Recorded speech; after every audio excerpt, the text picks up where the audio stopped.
There are various published versions of the tale, including those by Strabo, Aelian, Herodotus, and many others. It is believed that the earliest known version of the Cinderella story was originally documented by Strabo, a Greek geographer-philosopher and historian who lived between 64 BC and 24 AD. This short tale is a version of Strabo.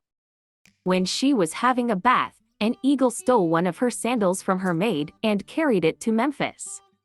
As the king carried out his duties of justice outside, the eagle flew above his head and threw the sandal into his lap. The king was startled by both its lovely shape and the unusualness of the situation throughout the countryside. The king sent his men in search of the woman wearing the sandal. She was carried to Memphis after being discovered in the city of Naucratis, where she later married the king. Aelian was a Roman author and rhetorician. Strabo and Aelian relate almost identical tales about Rhodopis. However, Psammetichus was the name of the pharaoh in his story. According to Aelian, the Rhodopis tale reportedly remained well known throughout ancient times.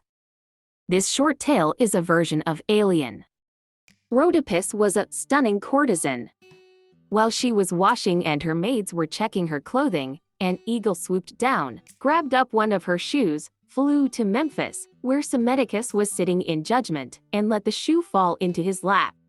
Psammetichus set out to identify the woman who owned the shoe after being mesmerized by its shape, the neatness of its design, and the activity of the bird. Once he had identified her, he married her. Herodotus, a historian and geographer of the ancient Greeks, wrote and published his book about a courtesan named Rhodopis.